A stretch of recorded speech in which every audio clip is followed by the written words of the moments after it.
इस वक्त नून लीग के रहनुमा दानियाल अजीज मीडिया से गुफ्तगू कर रहे हैं, आपको लिए चलते हैं। और वो जमात और वो लीडरान एहतसाब के इदारों के बारे में कारकर्दगी के हवाले से बड़े बढ़ बढ़ के बयान दे रहे हैं, शायद इनको अपने गिरबान में झांकना भूल गया है। अगर आप केपी में देखें तो वहां जो जमात इस बात के लिए बनी थी कि हम 90 दिन में एहतसाब करेंगे, उन्होंने एक एहतसाब कमीशन बनाया हुआ है।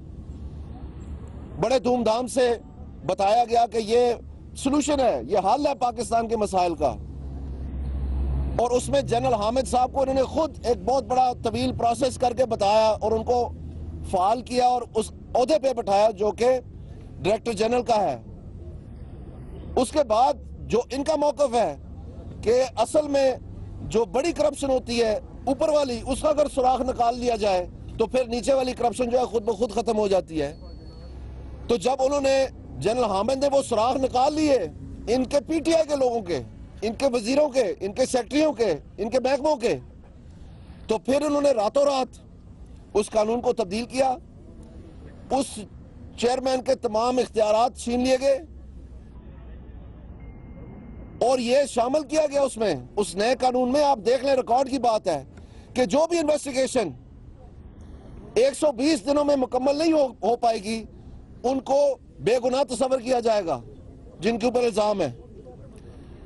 ये है इनका एहतसाब का मयार।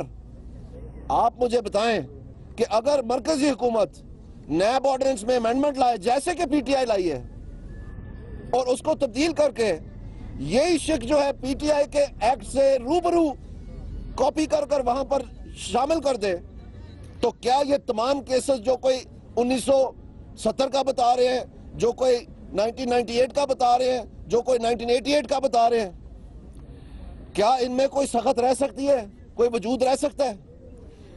बजाय ये जो इनके मुंह के ऊपर कालक मली हुई है, जो इनकी अंदर नीयत खोटी है और जो इनके कागजात बयान कर रहे हैं, जो इनके हाथ काले हैं, बजाय उसका यहां पर आके जवाब दें कि वो 1.5 साल से उस ओहदे की पोस्ट ही खाली है जहां जनरल हामिद है, वहां आदमी नहीं लगाया, उसको खोखला ताले लगवा दी उसमें।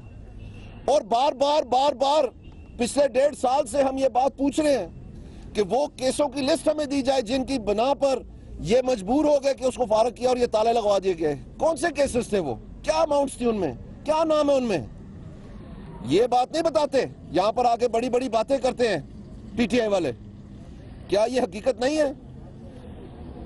तो जो नेशनल अकाउंटेबिलिटी ब्यूरो है उसमें कोई ऐसी हरकत नहीं की हुकूमत ने कि उनके ऊपर किसी किस्म का दबाव आए या किसी किस्म का प्रेशर है। वो मनोवन एक आजाद एनवायरनमेंट में अपना काम कर रहे हैं। अगर अदलिया को इस बात का कोई तशवीश है तो फिर अदालत में यह बात कल हुई कि उनको वहां से बरतरफ करने का नवाज शरीफ के पास या हुकूमत के पास इख्तियार ही नहीं है।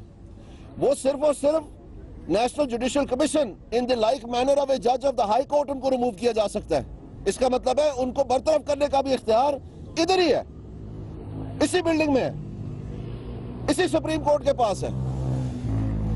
तो आप हमें बताएं कि हम तो नहत्ते सर झुका के अपनी तमाम तर पनाहें छोड़कर, तमाम तर जो हमारे कानूनी ज़ाब्ते के मुताबिक पनाह बनती थी उसको बरतरफ करके हम सर झुकाए हुए अदालत के सामने पेश हो गए। भले ये अगर समझते हैं कि कोई काम ठीक नहीं हो रहा तो उनको ये अपना, ये इनके पास इख्तियार है। लेकिन अदारों की बात तो मैंने काफी सारी कर दी, एक दूसरी बात भी मैं करना चाहूंगा। ये जो नैब और एफपीआर के बारे में इमरान खान साहब कहते हैं, तो क्या जब इनकी दरखास्त सुप्रीम कोर्ट में आई थी, एक तो ये एक बहुत बड़ी चाल थी। उसकी वजह यह है कि लाहौर हाई कोर्ट में इससे बहुत पहले, जो सितंबर में इन्होंने दरखास्त दी अक्टूबर में, इससे बहुत पहले वहां पर समाअत भी शुरू हो गई थी पैनामा पेपर्स के केस में। वहां पर भी कानूनी अदारे और ये महकमे सारे पेश हो रहे हैं, वहां पर भी इन्होंने सारे जवाब दिए। वो भी इसी अदालती निजाम का हिस्सा है जो लाहौर हाई कोर्ट है। तो इमरान खान साहब भी उस वक्त दरखास्त दे सकते थे, लेकिन इन्होंने इलेक्ट नहीं किया कि दरखास्त दें। इन्होंने इलेक्ट किया कि ये कोशिश करें कि लोगों को वर्गला के जलसे जुलूस करें, गिराव जलाव करें, लॉकडाउन करें। ये इनकी सियासी स्ट्रेटजी थी। और उस वक्त ये झूठ के बलबूते पे कहते थे कि रंगे हाथ पकड़े गए और ये सबूत है। जबकि आपके सामने इस जगह पे खड़े होकर जहां मैं खड़ा हूं, जब केस शुरू हो गया तो यहां के कह दिया कि हमारा तो काम अपोजिशन का इल्जाम लगाना है, सबूत हमारे पास कैसे आएंगे? ये फैक्ट है। सो मैं आपसे ये कहना चाहता हूं कि जब यहां पर समाज शुरू हुई तो सबसे पहले उसको फ्रिवलेस डिक्लेयर कर दिया गया, यानी ये लायानी है, इसका कोई ये बेमकसद है जो इमरान खान की पिटीशन है। ये रजिस्ट्रार सुप्रीम कोर्ट ने अपने ऑर्डर में लिखा है। तो क्या फिर जो ये बात करते हैं, ताने कसते हैं नून लीग के ऊपर, तो ये अदारा तो मुतासर नहीं है, इसको तो ये मानते हैं, तो फिर इन्होंने क्यों फ्रिवलेस लिख दिया रजिस्ट्रार साहब ने? सोचने की बात है।